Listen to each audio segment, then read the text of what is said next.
네, 본 말씀을 통해서 하나님의 구원 역사와 동반되는 은혜라는 제목으로 말씀 증거하겠습니다. 예, 우리가 일어나는 모든 사건들을 자세히 보면 그 자체만의 문제가 아니고 그 문제와 더불어서 동반되는 일들이 발생하게 됩니다. 사고를 당했다. 사고 당한 것만이 문제가 아니고 그 사고를 당한 것 때문에 일을 그만두거나 또 그것 때문에 경제적인 고충을 당하거나 계속 동반되는 일이 있다는 겁니다. 태풍이 불어오면 비가 오고 바람도 같이 오고 추위도 같이 오고 같이 동반되죠. 영적인 일도 마찬가지인데 우리가 죄를 범하게 되면 죄를 지은 사건 그 자체가 문제가 아니고 사실 그 사건 자체는 행하기가 쉬운 겁니다. 거짓말을 하든 사기를 치든 뭘 하든 그 행동하는 것 자체는 어렵지 않겠으나 그러나 그 죄악된 행동 동반되는 또 다른 문제들이 발생한다는 겁니다. 가장 큰 것은 죄를 범하게 되면 일단 그 사람의 영혼이 어둠에 쌓입니다. 어둠이 쌓이다 보니까 하나님의 은혜에서는 멀어지게 되고 하나님으로부터 멀리 떨어지니까 하나님의 심판을 피할 길이 없는 겁니다. 반면에 우리가 하나 앞에서 선을 행하고 의를 행하게 되면 우리 영혼이 빛 가운데 거할 것이요 하나님 앞에 담대히 나갈 것이며 하나님께로부터 은혜의 공급을 받고 그것이 우리에게 영광된 삶으로 돌아오는 겁니다. 그러니까 어떤 사건이 일어났을 때는 그 사건에 동반되어서 발생할 그 문제까지 생각할 수 있는 것이 이 지혜라고 말할 수 있겠습니다. 하나님께서 행하신 일에도 어떤 한 사건만이 아니고 그와 동반되는 그러한 일이 있다는 겁니다. 하나님께서는 하나님의 일을 어떻게 행하시는가 하니 사람을 통해서 이루시죠. 사람을 통해서. 하나님의 사람들을 통해서 하나님께서 하나님의 구원의 역사를 이루어 가시기 때문에 우리가 주의 일을 이루고자 할 때에는 하나님의 목적과 의도와 뜻을 잘 분별해서 하나님의 뜻대로 움직이는 것, 이것은 하나님께서 구원 역사를 이루어 가시는 것이요 우리는 또한 그 일에 쓰임받는 겁니다. 이 오른손과 왼손이 서로 마주쳐서 손뼉 나는 것처럼 하나님께서 이루시고자 하시는 구원의 역사가 우리의 온전함을 통하여서 이루어지 성취되는 겁니다. 그런 측면에서 우리 믿는 성도들의 신앙적 삶이라고 하는 것은 굉장히 중요한 의미를 갖는 겁니다. 하나님의 뜻과 구원을 성취하기 위해서 그렇죠. 그렇다면 하나님의 구원 역사에 동반되는 이 성도의 행할 일, 하나님의 구원의 역사가 오른손이면 우리는 왼손을 가지고 같이 마주쳐야 되겠는데 우리가 어떤 일을 행할 것인가? 본 말씀을 통해서 이 여호수아와 이스라엘 백성들에게 주어진 의미, 오늘은 특별히 그 여리고 성을 무너뜨리기 전에 이 성을 무너뜨리는 방법으로서 하나님이 제시하신 방법이 무엇인가 하니 성을 돌아라. 하루에 한 바퀴를 돌고 일곱째 날에는 7바퀴를 돌아라. 총 13바퀴죠. 13바퀴가 의미가 있는 건 아닌데 그러면 이 7일 동안 이렇게 성을 돌라라고 하신 그 의미가 무엇인가?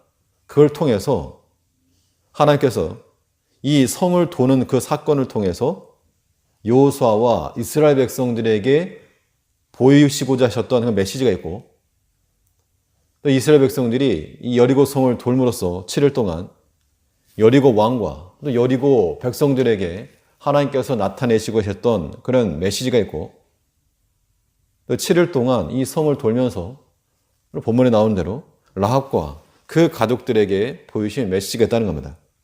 그걸 통해서 하나님께서 그런 것들을 알라고 혹은 이런 것들을 드러내려고 7일 동안 시간을 끄신 겁니다.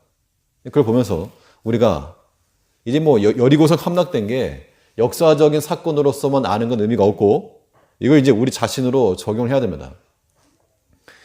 이 여리고 성 무너진 것이 이건 마치 예수님께서 우리를 구원하신 그 사건과 아주 많은 부분에서 중첩이 됩니다.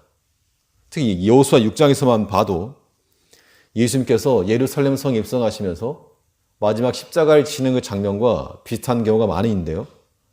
지난 시간에도 한번 살펴봤지만, 먼저 이 요단강에서 올라온 후에 이스라엘 백성들이 요단강에서 올라왔는데 그 상태가 어땠는가 하니 여리고 성이 굳게 닫혔다 그랬습니다. 여호수아의 이름이 예수고 예수 이름이 여호수아입니다. 같은 이름입니다. 여호수아가 인도하는 그 이스라엘 군대가 그 백성이 요단강을 건너 나왔더니 그 땅의 문이 굳게 닫혔다는 겁니다. 근데 예수님께서 그 공생애를 시작하실 때 요단강에서 세례를 받으시고 예수께서 요단강을 건너 나오셨을 때 문이 어떻게 되었습니까? 하늘 문이 열리고 성령이 비둘기같이 임하여 성령께서 이제 임하신 건데 이거 여호수아 5장에서 보면 여호수아 5장 마지막 부분에서 하나님의 군대 장관 나타났죠. 이 군대 장관이 하나님의 영, 하나님의 성령으로 보는 겁니다. 즉 이 구원의 길을 성령께서 함께 하신 것에 대한 예표이요. 또 여리고 성을 향해 나아갈 때 이 하나님의 언약궤를 중심으로 앞에 무장한 자들 또 뒤에 따르는 자들 이렇게 해서 성을 향해 나갔습니다. 이것도 마찬가지로 마태복음에 있는 대로 예수님께서 예루살렘 성에 입성하실 때 아이들이 앞서가며 또 뒤서가며 호산나 다윗의 자손이여 외치던 장면과 정확하게 오버랩이 되고 있습니다. 호산나가 우리를 구원하여달라는 그런 노래죠. 그리고 이 여호수아가 백성들에게 어떤 명령을 내렸는가 하니 너희가 성을 움직일 때 성을 돌 때 뭐 하지 말라 그랬습니까? 너 입에서부터 뭘 내지 마라? 음성을 내지 마라. 소리 내지 말고 음성 내지 말고 들리지 말고 침묵으로 행동하라 그랬죠. 이 구원을 이루기 위해서 마지막 그 입성 가운데서 대적 앞에서 음성을 내지 않고 들리지 않게 했던 여호수아였던 반면 예수님께서도 핍박자들 앞에서 빌라도 앞에서 마치 양털 깎는 자 앞에서 양과 같이 조용하고 들리지 아니한 그런 예수님의 모습을 나타내 보였습니다. 7일 동안 성을 돌면서 하나님께서는 각 이스라엘 백성들에게나 혹은 여리고 성 백성들에게나 또 라합에게나 하나님께서 무엇인가 말씀하시고자 하시는 게 있다는 겁니다. 그 말씀의 귀를 주셨죠. 너 이것을 보아라. 이것을 들어라. 하나님을 찾아라. 구원의 길을 발견해라. 이 말씀의 귀를 주셨다는 겁니다. 7일 동안. 예수님께서는 공생 시작하시면서 3년 반 동안 유대 땅을 친히 돌아다니시면서 천국 복음을 말씀하시고 하나님의 뜻을 전하시고 이 말씀의 기회를 베풀어 주셨습니다. 동일하게. 그 기간 7일과 3년 반이라고 하는 기간은 틀리지만 똑같이 하나님께서 무엇인가 나타내시고자 하시는 그 메시지를 전했다는 겁니다. 그런 말씀의 기회가 동일하고 또 가장 중요한 것은 무엇인가 하니 이 붉은 줄 안에서 구원받았던 라합의 가족들입니다. 라합의 가족들이 다 자기 집에 모인 후에 창문에다가 붉은 줄로 내려 달았는데 그 붉은 줄 안에 있던 가족들은 다 구원받았다. 이것은 예수님께서 십자가의 피로써 우리를 구속하시고 그 붉은 피 안에 있는 우리 모두가 다 구원 얻게 될 것들을 보여주는 겁니다. 그 때문에 이 여리고성 전투의 사건은 예수님의 구원 사건과 일치성을 보여주고 있는 겁니다.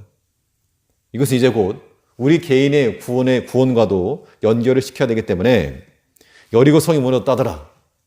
남의 나라 어떤 역사적 사건으로서가 아니라 이제 우리가 무너져야 되고 우리가 구원을 받아야 되고 우리가 하나님의 뜻에 온전히 거해야 되겠는데 이러한 구원의 일이 이루어지려면 마치 여리고성을 무너뜨리시고 하나님의 나라를 시작하셨던 하나님의 구원 역사가 펼쳐진 것 같이 우리에게서도 하나님의 구원 역사가 일어나야 되겠는데 그 구원의 역사를 이루기 위해서 우리는 어떠한 행실, 어떠한 반응을 보일 것인가 그 얘기입니다.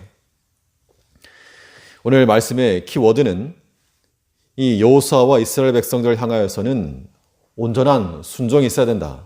그걸 보여주고 있고 여리고 왕과 백성들을 향하여서는 너네 회개 역사가 있어야 된다. 그걸 보여주고 있고 또 라합과 그 가족에 대해서는 인내하는 믿음에 대해서 말씀하고 있습니다. 본문을 통해서 차례대로 살펴보겠습니다. 첫째는 이 온전한 순종이 동반되어야 한다는 겁니다. 무엇에요? 하나님의 구원 역사에.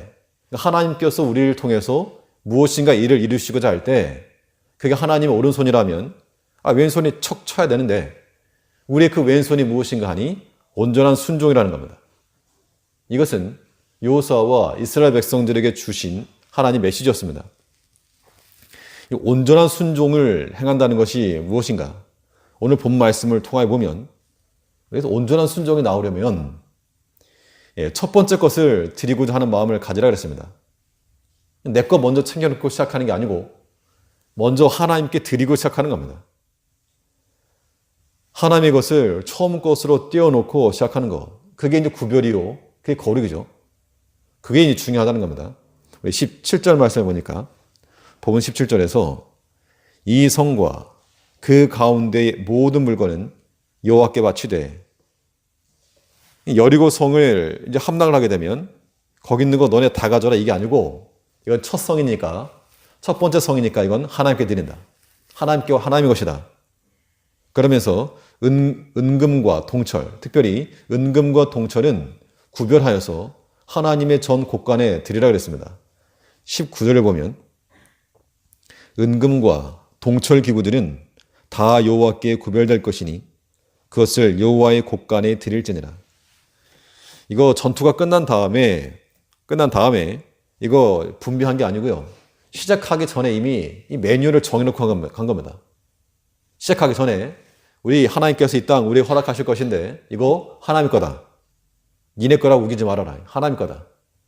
첫 번째 거니까 하나님 거다. 그러니까 너희 마음대로 취하거나 그런 불경한 행동하지 말라.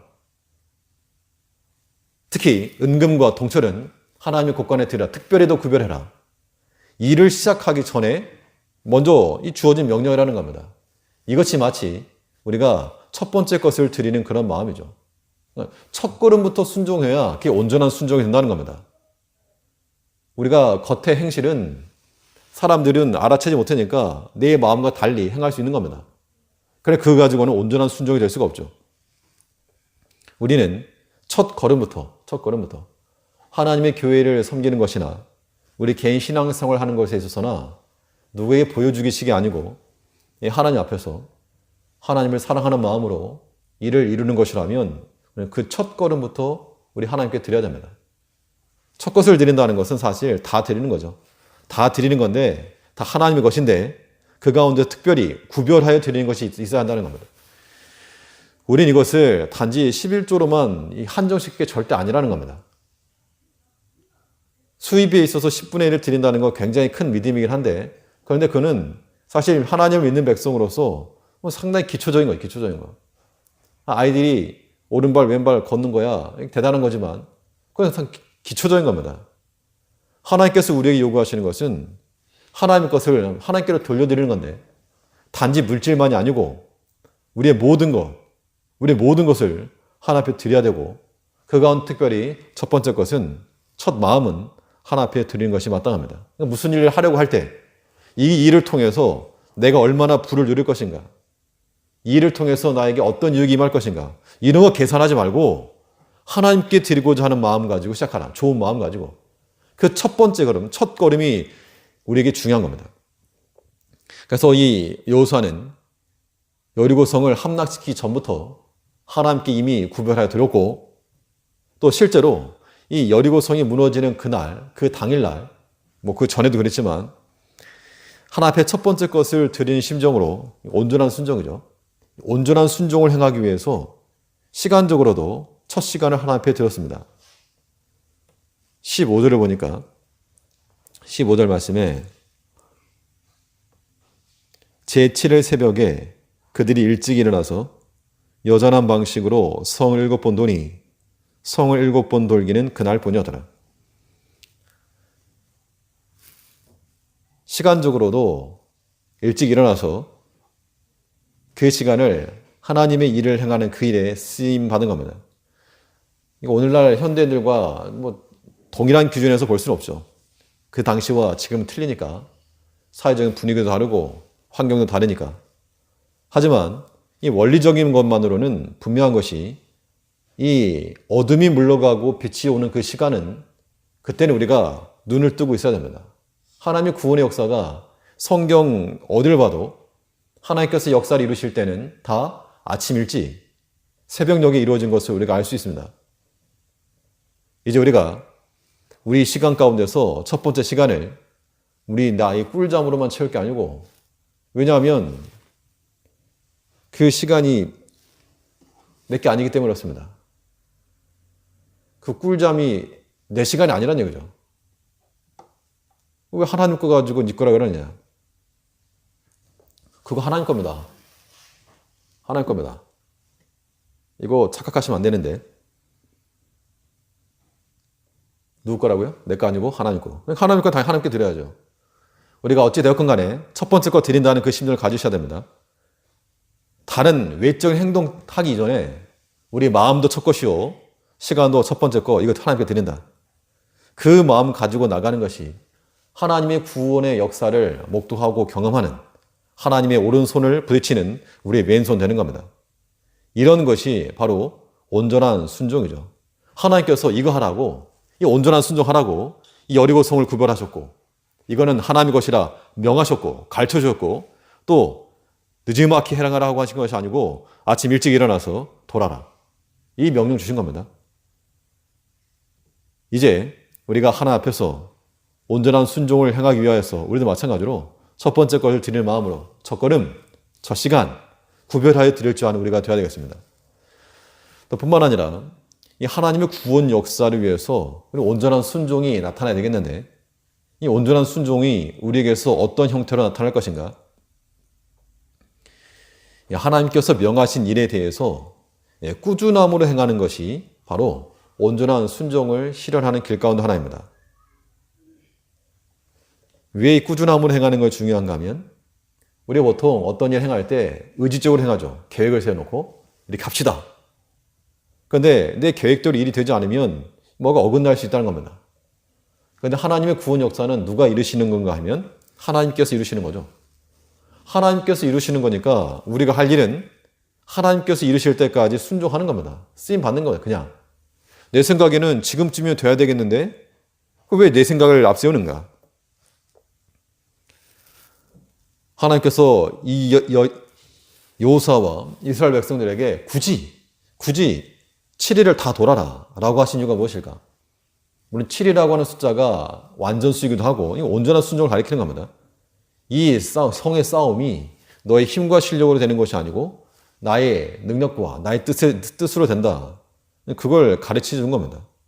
그러니까 그 7이라고 하는 숫자가요, 이 이스라엘 백성들이 얼만큼 순종하는가, 순종하는가 여부를 보려고 하셨다는 겁니다. 잘 한번 생각해 보십시오. 작전이 떨어졌는데 그냥 성을 돌랍니다. 성을 돌아라.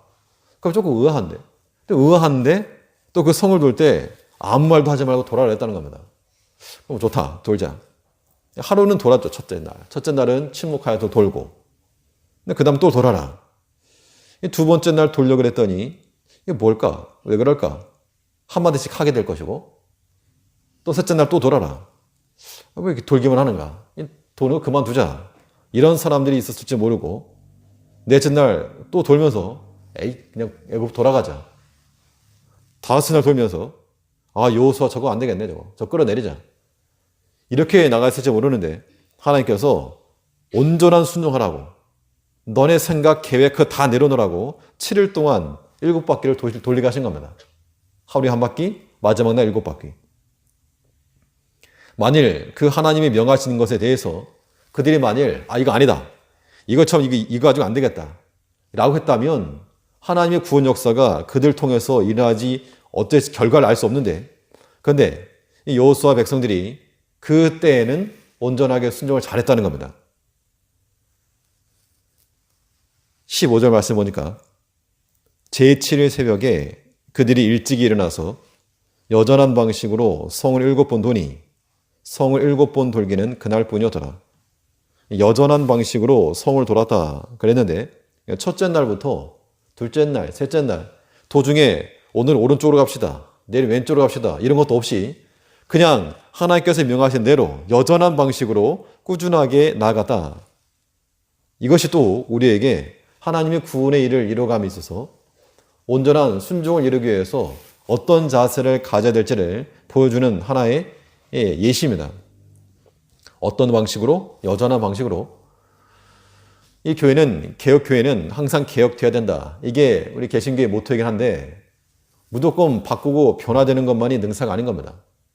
바꿀 걸 바꿔야지 어떤 다른 어떤 정신적인 것, 믿음의 전통 이런 것까지 싸그리 어떤 요즘식으로 말하면 적폐의 대상으로 알고 바꾸고 그런 것이 옳다라고 생각하는 거 그것은 합당치가 않습니다. 특히 오늘날 한국 교회 내 문제점 가운데 하나라고 한다면 교회들이 자기 옷에 자기 몸에 맞는 옷을 입지 않는다는 데 있습니다. 이게 무슨 말인 거 아니? 큰 교회들은 당연히 교회가 크니까 교회 구성에 있어서 가장 제일 중요한 자원이 인적 자원이죠. 사람이에요, 사람. 당연히 그런 큰 곳에서는 인적 자원이 많으니까 시스템을 돌릴 수가 있는 겁니다. 특별한 어떤 게 없어도 시스템을 세워놓고 자동적으로 돌아갈 수 있다는 얘기죠. 근데 규모가 좀 작은 데는 아예 개척교회 같은 거면 그런 것도 없겠지만 좀 중간 정도 어중간하면 이게 잘 안 된다는 겁니다. 왜냐하면 취지나 의도는 좋은데 막상 하려고 하면 뭐가 없습니까? 물론 돈도 없을 수 있지만 사람은 사람이. 그런데 우리가 자기 몸은 조그만데 큰 옷 입으려고만 하니까 이게 거기서 이제 문제가 발생하는 겁니다. 갈등이 발생할 수도 있고. 우리가 하나님의 교회를 세워나간다 할 때 무조건 다른 교회 따라한다고 해서 좋은 게 아니죠. 또 큰 교회가 한다고 하니까 따라하는 것 그것도 좋은 거라고만 볼 수는 없습니다. 배울 건 배워야 되겠으나 그러나 우리가 진리 안에서 성령 안에서 우리 신앙 양심을 따라서 하나님을 섬겨왔다면 우리 여전한 방식으로 하나님 앞에 나가는 것 이것도 귀하고 아름다운 겁니다. 우리가 인간적인 무엇인가를 통해서 뭘 이룰 수 있다고 생각하는 게 착각입니다. 모든 하나님의 교회가 여러 가지 시스템이나 외적은 다르지만 거의 공통적으로 하나님 앞에 예배하는 것과 기도하는 것과 경건생활하는 것과 봉사하는 것과 전도하는 것과 이런 기본적인 것들은 다 공통이라는 겁니다. 그러면 그 자체만으로도 충분한 거죠. 조금 효과적인 방법을 추구할 수 있겠으나 그러나 본질이 뒤바뀌어서 안 됩니다. 우리가 하나님을 섬길 때 우리는 또 한편으로는 좋은 것 그런 것을 추구할 수 있으나 또 여전한 방식으로 하나님을 섬겨 나가는 것 인간적인 술수 가지고 할 것이 아니고 하나님께서 주시는 대로 하나님께서 큰 사람은 큰 대로 큰 사람은 큰 옷 입고 작은 사람은 작은 옷 입는 것이 아담하고 아름다운 것이지 억지로 입혀놓으면 어색한 겁니다. 하나님 일이라고 하는 것이 인간의 신선한 방식으로 새로운 방식으로 되는 것이 아닌 것만큼 하나님께서 명하신 것이면 성경이 무엇을 증거하고 있습니까? 하나님께서 이 믿는 자들을 구원하실 때 무엇으로 기뻐하셨는가 하니 어떤 프로그램 돌려서 기뻐하신 것도 아니고 공연을 해서 기뻐하신 것도 아니고 무엇에 미련한 것으로? 전도에 미련한 것으로. 그냥 말도 안 된다는 겁니다. 어떻게 나를 위해 예수가 죽는가? 도무지 이런 말들을 듣고 누가 듣긴 하겠는가? 참 미련해 보이는 그 미련한 전도의 말씀을 통해서 하나님께서 지혜로운 자들을 부끄럽게 하셨다는 겁니다. 하나님의 택하신 방식은 전도에 미련한 것이요. 사람이 볼 때 미련해 보이는 것인데 우리가 하나님보다 똑똑하니까 하나님보다 똑똑한 방식으로 뭘 하려고 한다는 겁니다. 그런 거 말고 우리는 전도에 미련한 것과 기도에 미련한 것과 경건에 미련한 것과 하나님께서 하나님의 것으로 세상의 지혜를 부끄럽게 하실 만한 하나님의 능력을 붙들고 나가는 것 이것이 하나님의 구원 역사를 목도하는 가장 중요한 그런 길이 되는 겁니다. 온전한 순종이 우리에게서 필요하겠는데 우리가 첫 걸음부터 주께 돌려놓고 머리를 돌려놔야지, 기술을 돌려놔야지 뭐 한 걸음 두 걸음 가도 목적지를 향해 가는 겁니다. 또 주께서 명하신 그 일에 대해서 특별히는 여기 계신 모든 분들은 하나님께서 사랑하셔서 직분을 주시고 또 하나님의 교회를 섬길 수 있는 기회를 주셨는데 그거 내 거라고 생각하지 마시고 하나님 거니까 하나님의 거니까 하나님의 뜻에 맞게끔 또한 그 직분들을 사용하셔야 됩니다. 여전한 방식으로 꾸준함 가지고 나갈 때 하나님 역사가 우리 개인에게도 가정이나 교회도 분명히 하나님께서 역사하신 것처럼 사람의 지혜로움을 떠나서 하나님의 능력이 온전히 순종하는 자들을 통해서 역사될 것, 그것을 믿고 나가는 우리가 되어야 되겠습니다. 하나님의 구원의 역사에 동반되기 위해서 어떤 역할들이 우리에게 필요한가? 두 번째는 이 여리고 왕과 백성들을 향하여 주신 메시지인데 회개 역사가 동반되어야 한다는 겁니다. 하나님의 구원의 일이라고 하는 것은 사람의 머리 좋은 것으로 되지 않습니다. 하나님께서 우리에게 말씀하시기를 모세에게 뭐라 그랬는가 하니 홍해를 건널 때 이제부터 힘 있는 사람부터 헤엄쳐가라. 이게 아니고 너희는 가만히 서서 하나님의 구원함을 보아라. 그러니까 하나님께서 역사하시는 것을 그냥 잘 보고 있는 거. 그게 지혜의 능력이라는 겁니다. 그런데 우리가 반대편에 서서 하나님을 인정하지 않고 그 능력 신뢰하지 않으면 구원의 역사를 경험할 수 없다는 겁니다. 이스라엘 군대가 7일 동안 성을 돌았을 때 여호수아와 이스라엘 백성들이 자기들이 걸었다 치지만 그러면 성 안에 있었던 사람들 입장에서는 어떤 느낌이었을까? 성문 걸어 잠그고 보고 있으니까 화살이 날아올 줄 알았더니 화살도 안 날아와. 아무튼 돌이 날아올 줄 알았더니 돌도 안 날아와. 하는 짓이라고는 한 바퀴 삥 돌고 있는 거, 나팔 불면 돌고 있는 거. 그걸 보면서 저게 뭘까? 한편으로는 두려운 마음 들었을 것이고 한편으로는 우스운 마음도 들었을 것이고 그런데 이 앞에서 이 라합이 했던 말들을 간감히 돌이켜보면 이미 여리고 백성들이 이 이스라엘 백성들의 그 지난 행적을 다 알았다는 겁니다. 그러면서 라합은 뭐라 했는가 하니 하나님에 대해서 상천하지 하나님이라. 우리가 너희 때문에 간담이 높고 아주 그냥 두려워 죽겠다. 자, 이런 말을 한 걸 보면 분명 이스라엘 백성들에서 그들이 섬길 하나님이 어떠한 하나님이신지 우리 성경에 있는 하나님처럼 알지 못해도 그들이 섬기는 하나님이 참 신이다라고 하는 것을 그들이 어느 정도 인지했을 거라는 겁니다. 하나님께서는 그들에게도 돌이킬 수 있는 기회를 주셨다. 그렇게 볼 수 있겠습니다. 근데 그들은 성문을 굳게 걸어 잠그고 나오지 않았죠. 항전의 의지를 가지고 들어갔습니다. 왜 들어갔는가?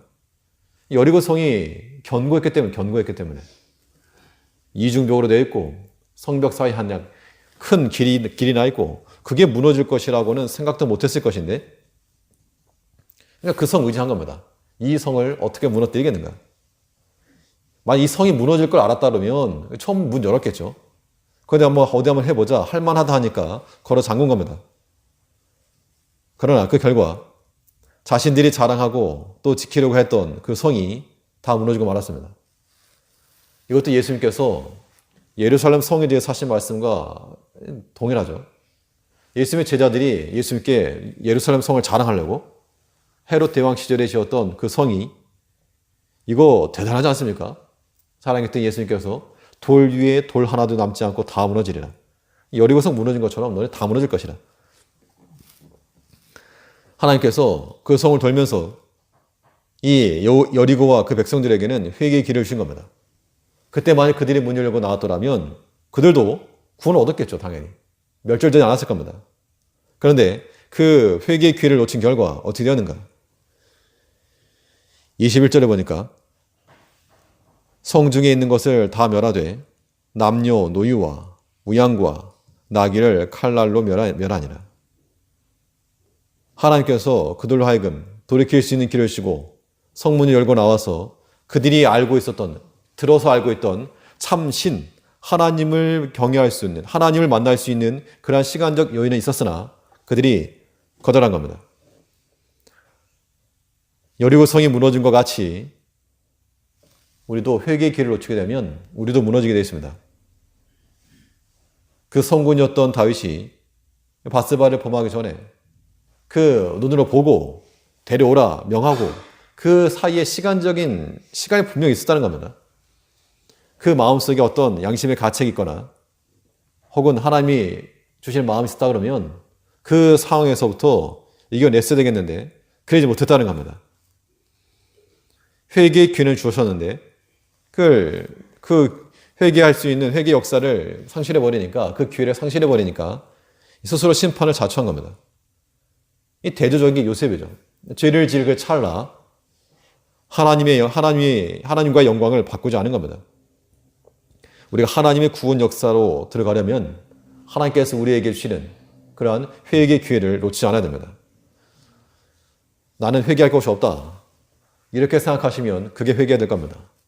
난 회개할 게 없다. 내가 뭔 잘못을 하고 있는가? 난 잘못이 없다. 하나님을 바로 아는 자들은 하나님 앞에서 죄인된 우리를 발견하게 되는 겁니다. 생각이 그러하고 행동이 그러하고 사상이 그러하고 참 수준 낮은 우리 자신을 발견하게 될 때 그때 하나님 앞에 참 부끄럽고 하나님 은혜 없이 살 수 없음을 우리가 이해하게 될 것인데 우리는 하나님이 구원의 역사를 대하는 이 과정 가운데서 하나님께서 때로 우리에게 기회를 주신다는 겁니다. 시간을 주시면서 혹은 눈으로 보여주시면서 봐라 혹은 들어라 하시면서 할 때 그 고집 내려놓고 자기 생각 내려놓고 문을 열고 나와서 주 앞에 굴복하면 그때 살 길이 열릴 것이요. 그렇지 않고 끝까지 항전의 결의를 다지게 되면 다 무너질 것입니다. 이제 우리 구원을 이루어가는 하나님께서 여전히 우리의 구원 이루어가는 것에 대해서 관심이 있으신데 이 구원 역사에 대해서 우리가 회개의 기회를 잃지 않고 구원의 길로 나가는 우리가 되어야 됩니다. 마지막으로 이 하나님의 구원 역사에 대해서 어떠한 일들이 동반되어야 되는가? 이번에 라합과 그 가족들을 향하여서 주시는 메시지인데 인내하는 믿음이 동반되어야 하는 인내하는 믿음. 이 여리고 성을 이스라엘 백성들이 하루에 한 바퀴씩 돌 때 이스라엘 백성들이야 하나님 약속 믿고 도라 그랬으니까 도는 거고 여리고 왕과 백성들은 저거 뭐 하는 짓인가? 한편으로는 두려움, 한편으로는 조롱 이런 마음이 들었을 것이지만 또 라합과 그 가족들은 또 달랐을 겁니다. 이 사람들은 이스라엘 백성도 아니요. 그렇다고 자기 민족 여리고 백성도 아니요. 혈통은 그러한데 이미 마음은 하나님 백성으로 와버렸으니까 이때 이 7일간의 이 간격이 라합과 그 가족들에게는 인내하는 믿음을 보여줄 수 있는 하나님께서 또한 요구하신 그러한 시험의 기간이었다는 겁니다. 22절 말씀을 보시면 22절에서 여호수아가 그 땅을 정탐한 두 사람에게 이르되 그 기생의 집에 들어가서 너희가 그 여인에게 맹세한 대로 그와 그에게 속한 모든 것을 이끌어내라 하매. 근데 그 안에 누가 있었는가 하면 라합만 있었던 게 아니고 라합과 그 가족들이 있었다 그랬습니다.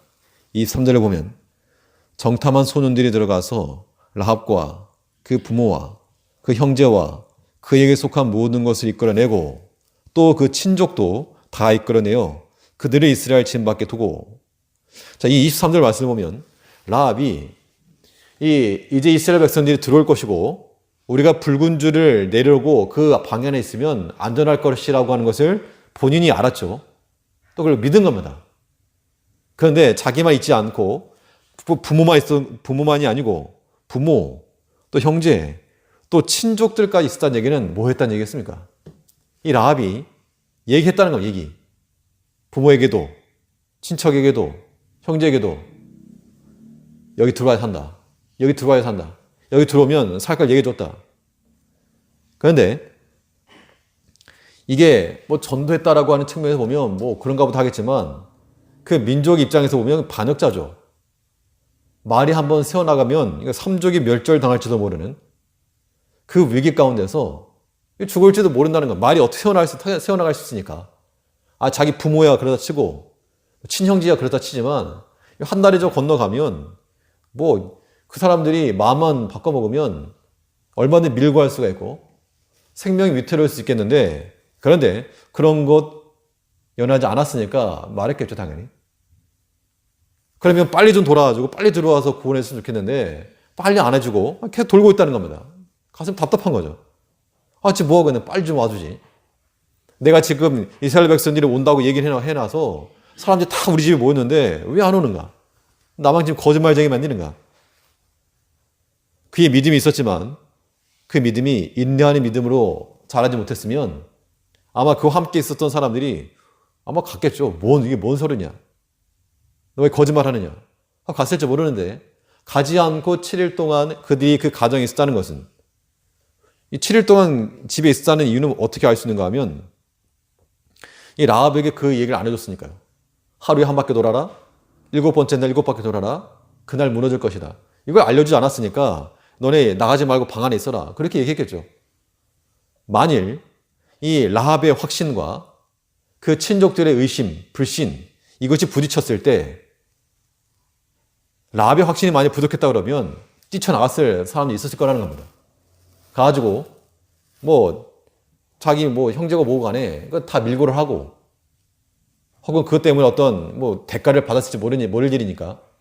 그런데 그 가족들이 그 안에 여전히 있었다는 것은 어떻게 생각할 수 있는가 하면 라합의 어떤 인격이 출중해서라기보다도 그의 어떤 직업적인 것을 보게 되면 어떤 정숙함이라든가 어떤 그의 말을 신실하게 진실하게 받아들일 만한 그러한 외적인 형편은 아니었죠.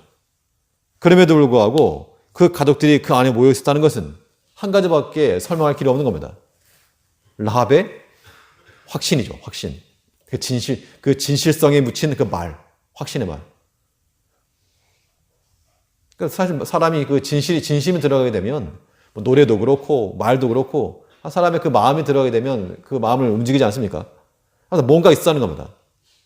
라합의 그 분명하고 확신에 찬 설득과 권면 때문에 그 가족들과 친지들이 여전히 7일이라고 하고는 그 시간 동안 어디 나가지 않고 그 자리에 있었다는 겁니다.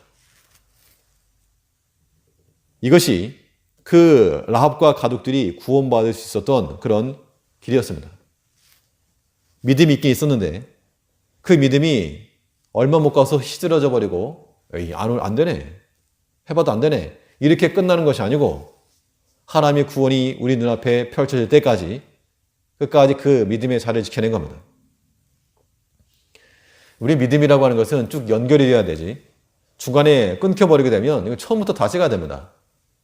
징검다리도 아니고 처음부터 다시 시작되어야 되는 것만큼 얼마나 아깝습니까? 처음부터 또 뛰어야 되면. 우리 마치 그런 생각도 혹시 안 해보셨습니까? 우리가 믿음 생활 열심히 잘하다가 죄를 범한다. 힘들게 한 계단 한 계단 올라갔는데 이거 죄 한번 범하게 되면 미끄럼틀 타고 쭉 내려가는 겁니다. 너무 속상하죠.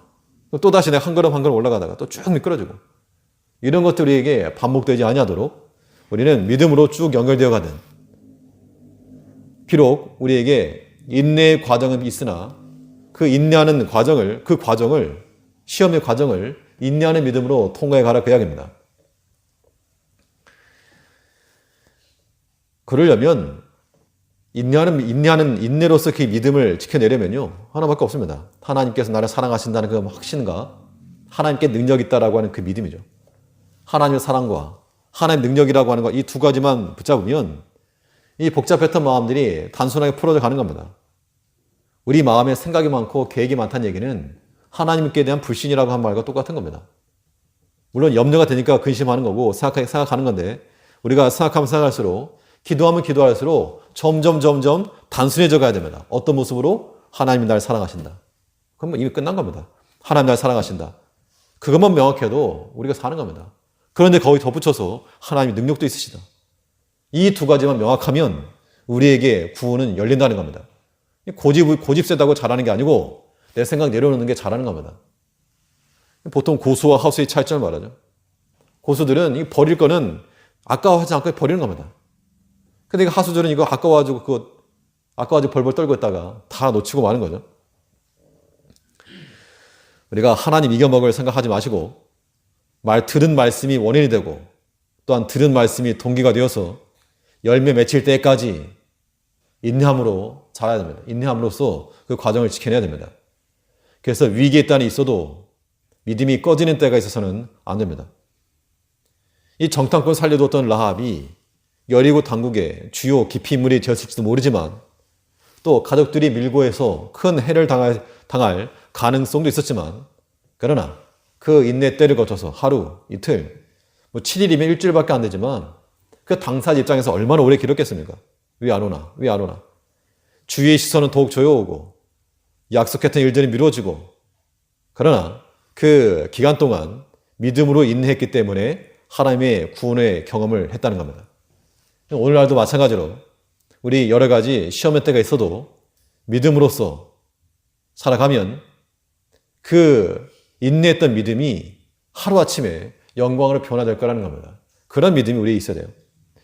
22절 말씀 보시면 여호수아가 그 땅을 정탐한 두 사람이 이르되 그 기생의 집에 들어가서 너희가 그 여인에게 맹세한 대로 그와 그에게 속한 모든 걸 이끌어내라 하매 왜 그럼 그를 이끌어내라 그랬는가 하니 그 25절을 보니까 여호수아가 기생 라합과 그 아비의 가족과 그에게 속한 모든 것을 살렸으므로 그가 오늘날까지 이스라엘 중에 거하였으니 이는 여호수아가 여리고를 탐지하려고 보낸 사자를 숨겼음이었더라. 숨겨준 거, 그 믿음의 행동 하나가 그를 살린 겁니다. 한 사람만 살린 게 아니고 그 부모와 형제와 친척까지 살렸다는 겁니다. 이걸 보면 우리 한 사람, 나 한 사람이 믿음 안에 서 있는 것이 얼마나 중요한지를 보여주는 겁니다. 우리 가족을 살리기 위해서 나 한 사람이 바로 깨어 있어야 되고 이 교회를 세워나가기 위해서 나 한 사람이 믿음 안에 굳게 서 나가는 거 굉장히 중요한 겁니다. 다른 사람에게 네가 하시오 하지 말고 우리가 그 자리에 들어서서 하나님의 구원의 역사에 중심이 되는 그런 핵이 되는 그런 역할들을 감당해야 한다는 겁니다. 하나님의 구원 역사가 일어날 때는 동반되는 이 사람의 일, 우리가 감당해야 될 일도 있다는 겁니다. 어떤 일이 필요합니까? 온전한 순종이 우리 가운데 있어야 될 것이요. 또 회의 역사와 인내하는 믿음을 통해서 하나님께서 이루시는 구원 역사에 동참하고 목도하는 우리가 되어야 되겠습니다. 예, 기도하겠습니다.